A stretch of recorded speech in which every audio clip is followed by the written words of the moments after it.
И какво става? Не е на автокъщата. Вече е негово.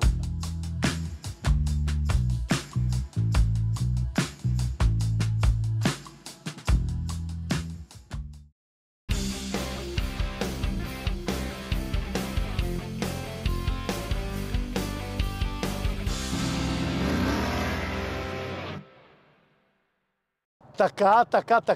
Какво ви казахме последния път с него? Какво ви казахме, че ще дойде 5,9? Ама въобще не очаквахме да е то 5,9. Точно така. Въобще не очаквахме. Беше да докараме друг и да го снимаме него, а сега се получи, че ще снимаме нашия. Така, какво се получи? Почваме от самото начало.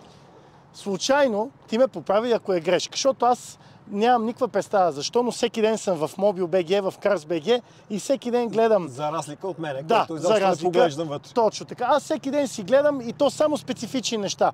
F250, 350, Dodge Ram 2500, 3500 и някакви шевита от 2500 нагоре. Всеки божи ден. Нямам идея защо, но си гледам. И докато си гледам, виждам това, което е много пресно. Сега ще ви разкажем цялата история. Виждам го и сега ще ви обясним какво е. И минавам през Димата и викам, Дима, ти видя ли го? Защото аз знам, че той иска такова нещо. И той вика, не, и аз на секундата му го пращам. И какво става? Не е на автокъщата. Вече е негово. Да. Много набързо това става. Кажи какъв е той, аз му викам еднорог. Изключително рядък модел, дори и за щатите. Дима, кажи ти какво е това. Това е даже боен еднорог. Боен еднорог. Да. Или както Васко обича да казва, Светия Грал. Това дето всички търсят и никой не може да го намери. Да. Това е трето поколение RAM с 5,9 Cummins, но вече 24 вентиловия, но с стария блок, 5,9-ката, плюс това, че е станал комарил. И освен това е 4x4, което обикновено тия 3500 тиците, голяма част от тях са само на задно. Да. И освен, че 4x4 е и с 6-степената ръчна скоростна кутия. Така че той е наистина еднорог. Еднорог, ще добавя и нещо друго. Много от 3500 са само с една задна гума. Има много от тях. Абсолютно. Този е и с две.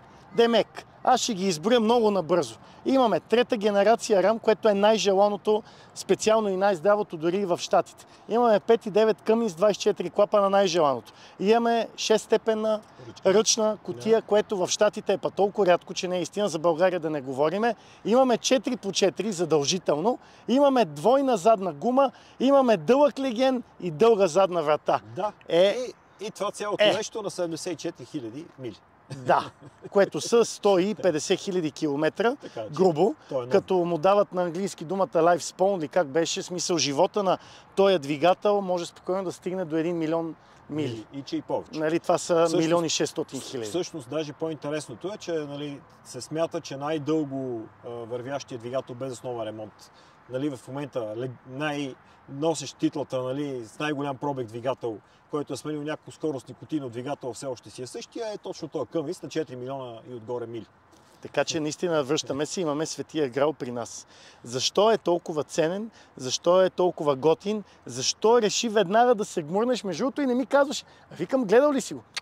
Тук го гледах, мислях да го взема. Пуф! Взех го. Между другото ме караше. 2-3 пъти я ходим заедно, аз не можах да отида и накрая без мене го взе. Защо реши? Какво е за тебе също тази машина? Защото виждам, че има голям потенциал в нея. Огромен. Наистина, голям потенциал. Като го гледахме отдолу, никаква ръжда. Никаква ръжда. Вътре си видите, салона е разкошен. Имайте на предвид, че... Освен, че мирише на цигари, нали? Ама това лека. Това ще се оправи с Вили, който е зад камера, ще стане с детайлинг, ще почне да се занимава, той ще го оправи. Ще снимаме и това. Той буквално не е нито мит, нито чистен. Димата го кара от един ден и ние ви го снимаме такъв, какъвто буквално дойде. Имаше разни дреболики да се направят по него. То още може би ще има леки потоци да се направят кабели и така нататък. Но вече повечето сме ги отстранили. Всъщност може да кажем какъв му беше за сега дерта. Най-големият дерт беше, че не му работеше хубаво гориво подкачващата помпа. Не тази за високото налягане, а тази подкачващата, като позагрее и остане на пътя. И даже той ме дърпа. Първият ден, като го взехме от автокъщата и остана там на околовръстното. Останахме на околовръстното, Димата ми звъни и идвай. Викам, за кое да идвам? Взе храма. Викам, добре, да го снимаме. Не бе, да ме дърпаш.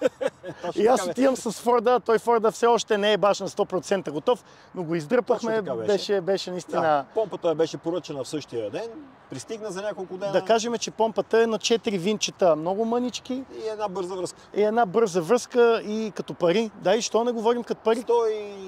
$150. Тя е електрическа помпа, все едно бензинова, просто подкачаща, за да стигне нафтата до високото налягане до другата помпа. Като я сложихме, в момента върви, не светят чекове, не свети нищо, върви много приятно, всичко си му работи. Така че до тук само един единствен дребен проблем, който той го знаеше още като го купува, че ще е това. То си пише на диагностиката, нали, слаба помпа. И сега вече предстои той да му свикне, защото ти колко имаш? 100 км? Може би вчера ги навъртях 100, само още вчера, ама така или иначе 150 примерно километра имам на него. Така, айде сега да ви разкажем, защото ви разказвахме преди за 1500 какво може и всъщност какво представлява. А сега какво представлява 3500 Дима и защо го взе? Каква е идеята, какво ще правиш с него, какво можеш да правиш с него? Най-вече наистина за работа, не е да се возиш газа, и истинска кола за работа, да можеш да си качваш товари отзад, да можеш да закачиш тежко ремарке и да го дърпаш, както да не се притесняваш. Нали, че ще се получи с проблема с полоските, нали, на задния мост на 1500 тиците, които като ги товариш и като дърпаш тази неща, се изяждат, защото знаем, че са semi-floating. Тук, нали, си е истински камионски мост с full floating. Всъщност, ние още дори не сме го и преговаряли, това дори зад камера. Аз не знам, това е колко? 11 инчов ли е? Нещо такова трябва. Да. 11 инчов. Chrysler Corporate 11 инчов. Да, 11 инча, хора, е огромно. Ще го снимаме после, докато говориме да го виждате. Наистина огромно нещо. Предния мост е да на 60. Точно. Да, на 60. Сега предстои, ми е много любопитно, защото някои машини излизат с блокаж от завода, други не. Нямам представа, видяли. Усети ли го? Не мога да ти кажа. Опитва се да си завърти задницата, като му подадеш газ в заводите, ама той просто има толкова тяга, че може да я завърти без блокаж. В смисъл, че вътрешното триене на диференциала позволява дори, нали, това се случи. Ще го дигнем и ще разбереме. Просто от любопитство все още и двамата не знаем. Цялата, аз вчера доста го разглеждах, си е full box. Full box е рамата, чисто цяла рама, изглежда страхотно. Всичките тампони, дори на самата карусерия са уникални. Ще видите. Колата е жива, просто е жива. Така, единственото, което видяхме и двамата, може би като някакви дребни проблеми, е, че целият живот е обслужван тук. Тук, точно. И може би е обслужван от хора, които нямат на представа какво представлява този двигател. Бяха сложили други акумулатори, са отбърнати клеми, опънали жиците, изпочупили разни неща заради тая работа. В общи линии, нали, тя си е патила от български майстори, нали, не толкова от това, че колата е лоша. Хубавото е, че не е патила много, защото реално е на много малко километри и не е имало и толкова нужди от ремонти, така че казваме, че е доста запазена. Между другото ще видите, после има и на скоростния лоз, как се казва, моторна спирачка. Да. Ние го гледахме как действа, то всъщност е като вдигнеш палче нагоре. Като едно палче, ти включва обратно налягане към турбото или какво точно прави всъщност? Затваря една клапа на изхода след турбото на ауспуха, затваря една клапа като дросова клапа. Която беше там, дето я гледахме с тебе, да? Затваря го това, просто газовете няма къде да отиват. И това всъщност ти е моторната спирачка, това ако е на наклони големи да държи. С ремарке отзад голямо, за да не запалиш спирачките, истински брейк, нали, моторен, като на всеки товарен камион голям. Ти имаш повече информация, защото изчете доста, предполагам, докато го взе. Този точно модел, кое му е здравото и кое не му е на двигателя, на Cummins? Нищо, никакви почти проблеми. Няма проблеми, няма нали проблеми. Основният проблем е точно тази помпа, която сменихме. Всичките се жалват от нея. И, нали, горивна апаратура. В смисъл, филтъра горивния явно не се справя. Трябва да се сменя по-често, отколкото го сменят там. И след много време каране с лошо гориво, трябва да правиш дюзи. Нали, това е. Което означава, слага се добро гориво, сменя се филтъра на малко километри, няма да чакаме целият интервал на по-малко, сменя се масло на 10 000, според мен максимум. Максимум за тях и караш. Хора, 5.9, 24 клапанов Cummins е наистина един от най-здравите двигатели в света и най-безпроблемни. Аз като отворихме капака и като го сравна с 6-литровия моя, Боже Господи, то тук направо мога да си седнем с Димата от двете страни. Много по-прост и да работим. По-ефективно направен такъв, че да не губиш някакви часове, за да стигнеш до някаква част, която трябва да подмениш. Нали? В смисъл, всичко е на видно място и е направено така, че да е достъпно. Ремонтопригоден е. Всъщност това ти е първият дизел. Това ми е такъв, да. Твой, такъв, голям, американски. Такъв, да. За тези 100 км, какво ще кажеш? Къси самоскоростите. Япати. Много бързо. Оборотният режим на двигател до 3000 оборота, бялата зона на оборотмера, вие ще видите. Понеже е направено да може да тегли и така нататък. Просто когато е празен, той ги извърта, докато мигнеш и вече си на следващата предавка. В смисъл, че бързо трябва да ги всичките минаваш. Ама дали са късите или дифа е голямо числото? Дифа мисля, че е около 3,55 или 3,73, може би 3,73. Което не е толкова. Защото на 6-та скорост е на около 2000 оборота, като сметна горе-долу така идва на 2000 оборота около 100 км в час. Около 100 км? Да, на 2000 оборота. Ама виж са, той си е до 160 на километраж. Абсолютно. Не, това до километраж до повече. До повече ли си? Да, ама това е за някой друг модел. Реалната му скорост на това нещо, според мен, спокойно на ограничение 130 може да се кара. Ами едва ли, защото ще отидеш вече почти в края на работния му диапазон. Ще пробваш и ще го говорим. Ама така или иначе аз и не искам да ти кажа. Да, с ти винаги си... С 100 е много комфортна скорост. Аз съм свикнал с Вранглера да карам с 100, така че това ми е скоростта комфортната. За бързото каране има други коли. Аз много искам, пак казвам, за сега много, правим клипа много суров, без той да има още кой знае какъв опит, но после ми е интересно, може да направим продължение, като почне да тегли, да кажем как ще се чувстваш. Ами аз усещам, че и сега в общи линии смениш предавките по някакъв стръмен баир нагоре, ги изрежеш до 6-та с никакви обороти и все едно по-равно, няма. В смисъл, не е като бензиново, защото знаеш, там засилваш яко, няма какво да поеме. Гледай сега, с голям бензинов ти знаеш, че имах 2500 на 8 литра V10.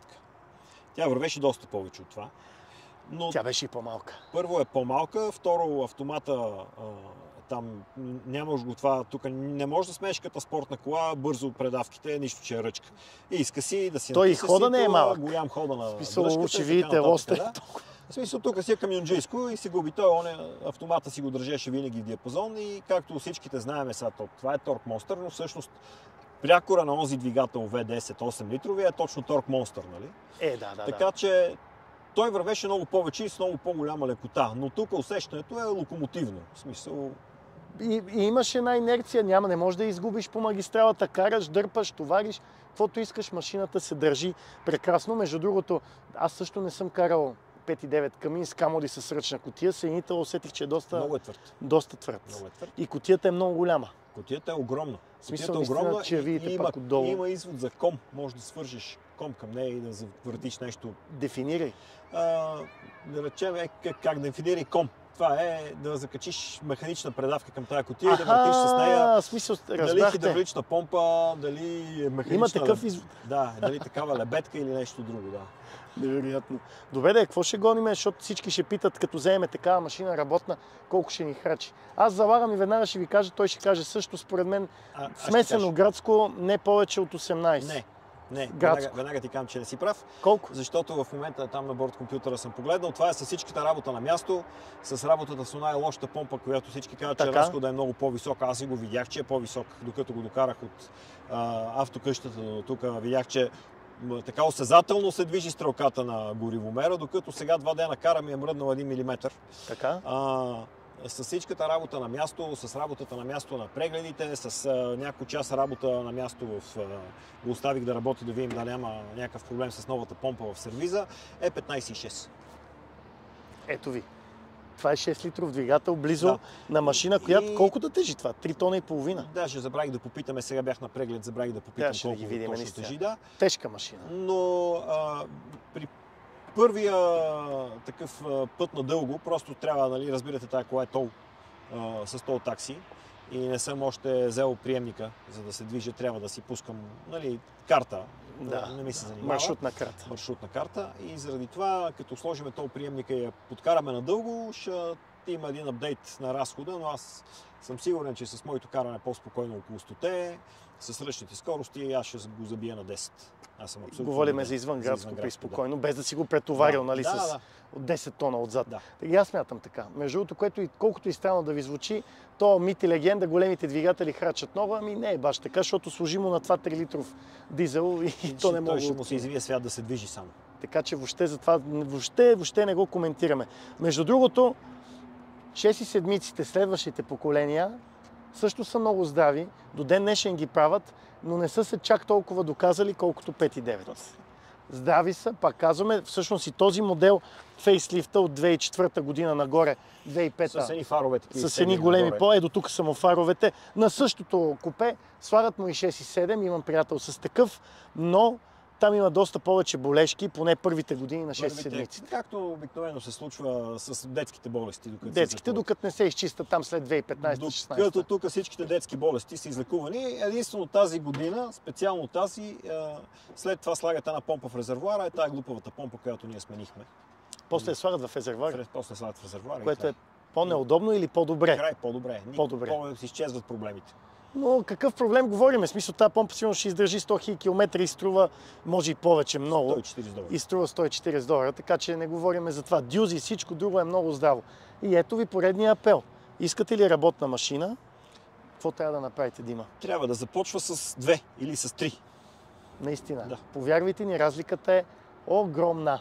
Ами, моето предложение е да се мятаме вътре. По-смешното е да добавя още нещо. Добавяй, да. На прегледите бяхме точно. Да. И го мерихме отзад. Имаше пред мен самосвал, такъв 40-тонен, каквито ги виждате всеки ден, 4-осни. Той е 10 см по-тесен от дупето на тая кола. Самосвала. Просто го измерихме, нали? И се смяхме, нали? Така че... Което във този ред на мисли също знам от другия приятел с подобна машина, че камо ли в града при завиване и при всякакви маневри трябва много да си гледаш огледалата, защото задникът ти е много голям. Значи колко е задницата? 2,50 са калниците и гумите още мъничко надстърчат и те настрани. Така че... с огледалата още повече. То до 2,65 е извън габаритен товар. Аз мисля, че ако го отворя огледалата, ще влезе в 2,65. Също с огледалата, както са така, се вдигат те имат този така наречена towing package опция за дърпане. И ако направиш ето така... И стават ето така. Ето такива. По този начин вече става... За дърпане на платформа отзад или нещо друго да я виждаш. Да можеш да виждаш абсолютно всичко. И аз съм сигурен, че така, ако ги отворим, минаваме извън габаритния размер. На 100%. Така че не е майтап да караш камо ли 3500 двойна гума в България. Такива машини... Още нещо, с което да завършим. Лично според мене, може би в България да има таван още един такава комбинация. 4x4 ръчка. Аз не съм и чувал. Да, не сме чували. Може и това да е единствения, може и да има още един, не знам. Ще се радваме, ако някой каже и си намери братчето. В смисъл ще е интересно за всички. И да се мятаме, Димски. За мен е да, за мен е това, че просто ти знаеш зеления камион. Имам опит с машина с двойна гума, достатъчно широко отзад помага, но тази е по-голяма. Е по-дълга. Да. Това е най-дългия. Той е горе-долу 6,50, гониме близо 7 метра дължина на това нещо с отпред булбар и с всичко. Да. Сериозна машина. Качваме се. Айде.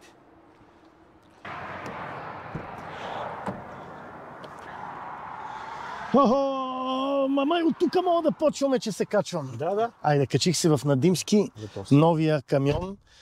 Всичко е сложено покрай нас. Сега трябва да го усета, че вие дали стигам педалите. Мога ли да си преместя малко? Е една идея. Нещо си по-късо крак. По-късо крак съм. Слагаме, до сега се возихме между другото и вече имам впечатление, но сега ще имам впечатление като го карам. Много ме кефи. Много ме кефи и това, което виждам е, че изпитвам една много голяма сигурност от тази машина. Така, много важно. Каква хубава муха си имаме сега. Мухата си е тя е заради това, дето стоеше там до нас. Да. Май да не казваме. И аз сега да усета, аз да видя какво се случва с скоростите. Абсолютно камионджийско усещане. Даваме на контакт. Има подгрев. Да, нещо пише и винаги палиме на съединител. Много бързо пали. Той пали от половин оборот при дизелите на Форд, не е така. Да. Те определено имат едно... Ръчната ти е там. Така, ръчната ми е тука. Аз винаги правя така, за да не издава сериозни звуци. Леко си отвориме прозореца. Да изпалиме мухата. И потегляме. Бати, за пръв път, фаровете, двойна гума. Аз ги бях забравил. Да, фарове пускаме. Така, първа. Даже няма нужда. Съвсем спокойно мога да тръгнеш от втора. Леле, колко е яко. Късата е. Тя наистина е много къса, да. Директно втора. Леле, каква мания е ръчната кутия, не е истина. Дима, това е много яко, бе. Но наистина са много къси. Да. Невероятен кеф е. Невероятен кеф и имам чувство, че карам много по-различно нещо от моите машини, бе. Да. Голям американски тир, само че умален. Да. Но ето сега първите ми впечатления са... защото аз сега я давам. Буквално тя е насам и надолу направо. Така, ще караме бавничко, за да имаме време да си поговориме. Какво усещам първо? Много голяма разлика с моята машина, защото аз всекидневно в момента карам F350 дизел автомат. Тук има още по-камионджийско усещане и ми е много стабилна задницата. Значи като направя така при моя, целият се клати. Да. Тук изобщо нямаш никакво клатене отзад. Има един друг момент, в който съм го сравнил с надащи на моя приятел Васил, ти го знаеш, 250. Да. Тя е по-скоклива. Тази е твърда, но не се клати толкова, тази е по-скоклива. Точно. Отделно с невероятна... точен ли му е километража? Мисля, че да. С невероятна лекота върви. В момента сме на колкото си ограничението по пътя. Да. Аз педала съм го дал на гъста, сигурно на един пръст съм го натиснал. Да. Ние ако даже закачиме диагностиката, да се сетихме да го направим, можехме да закачиме диагностиката, там се вижда engine load колко е, но на празен ход е на 1%. В смисъл. Да. Усеща се хора, значи толкова леко върви тази машина, за 3 тона и половина може и отгоре да е на 6-та с близо 100 км. Педала, пак ви казваме, много леко, наистина много леко върви. В смисъл, без майтап, не е като да не карам дизели. 7 и тройките при мен определено им трябва доста повече натискане на гъста, за да може да поеме и са много по-шумни. А той е много тихичък. И да, и звукът е такъв приятен. Много приятен. Значи това на автопилот, я да видим как спирачки. И разкошно спира. Те са хидравлични, с хидравличен усилвател. Защото реално дизелите, няма откъде да дърпа въздух. Той има вакуум помпа, всъщност за вакуума на тази глупост, която е моторната спирачка, защото тя се задейства вакуумно, но тя само май за нея и за разни неща, тук клапички на парното и такива работи. Много ме кефи, честно ти казвам. От опита ми, който имам с тези машини, за първ път карам и двойна гума. Това също много ме впечатлява. Самото поведение на двойната гума е съвсем различно от единичната. Много ми стои в завой. Ще се качиш някъде да видиш зеления, той е по-интересен, той е доста по-жизнен, в смисъл по-високо оборотен е бензиновия двигател, въпреки че го карам със същите обороти като тук, но там усещането е много като буквално не казвам голяма дума, но там усещането е като на спортна кола, нищо че е голяма. Тук усещането е, че караш камион. Абсолютно, усещането е тежък, голям камион и няма до тук никаква нужда да превключвам на различни предавки. Само на 6-та, независимо наклон, независимо нищо, това е. Хора, наистина, как да ви го обясня, с такава лекота се кара. Кажи и ти, Димски, аз не очаквах. Аз затова ти казвам, че сменяш ги предавките и по баира нагоре ги зареждаш до последната, без да даваш много газ. Без никаква газ. Слагаш си 6-та и вървиш нагоре, така че това е като е натоварен, дърпа тежка платформа и така нататък, може да се усети, че му е трудно, но сега... Много добре се държи това нещо. Много добре и ме очуди. Пак казвам, не очаквах, че и самия Cummins толкова лесно ще поема този товар, в смисъл тази тежест. Ние в момента даже не сме и в турбозоната, така не сме го и напомпали. Не сме, ние сме на 1500 оборота. Ти преди малко, като се возехме, аз като карах, ти като се возеше, ти усети как той се събужда изведнъж, когато му се надуе турбината. Тук нямаме указател за налягането на турбото, който аз може би в някакъв момент ще сложа, просто защото не е интересно. Точно това ще ти кажа. Това ни е какво? Това е камерата GoPro, това там също. Айде честито изгасна ни едното GoPro от топлина. Нищо, ще разчитаме на другото. Я вискам и какво е това. Така, като пътно поведение, много стегнат. Много стегнат. Ти викаш, че друса, не, моите друсат повече. Да, фордовете аз съм забелязал, че друсат повече, но... Просто много хубаво стои на пътя. Много хубаво. Единственото е, че трябва да свикнеш и почти постоянно да гледаш къде ти минават задните гуми. Много е широк отзад. Много е широк отзад. Това, което гледам на огледалата, значи мен половината ми огледало е покрито от бузата на задния разширител на машината. Да. Така, за возия пак ще върна. Това нещо вози много по-добре от Форда. Много. Ще се качим ако искаш да видиш. В пъти народ ще го вкарвам в... Не съм се возил, но съм се возил в това на Васил, Той скача доста повече. Много повече. Ти знаеш, че с него ходих до Варна и обратно да докарам на CC пикапа с платформа отзад. Доста имам километри на въртяне на онзи. Чай са, това трябва да сме на четвърта. Това е четвърта. Гледай, къде отидохме до 2000 оборота.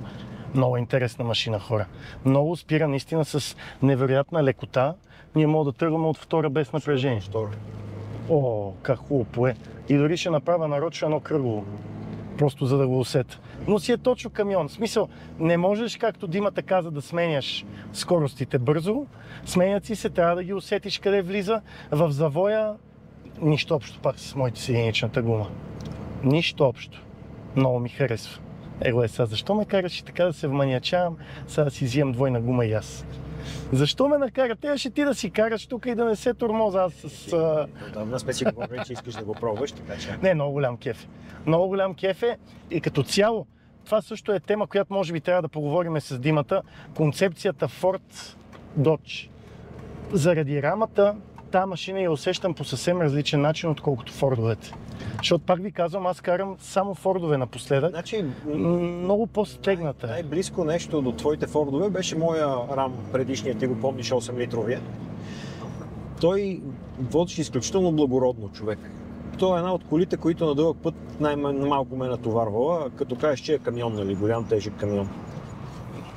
Много... И дай скоро да снимаме на Боби неговия на Боби той е вече нова машина, тя е коя година? 2020 година. Там колко добре вози това нещо, колко добре се държи на пътя, изобщо не можеш да кажеш, че... Такава лекота, хора, да. Там ще е съвсем различно. Наистина, ще го снимаме и него, но мен тук ми е кефа, защото тук наистина с ръчната кутия... Много е първичен. Много.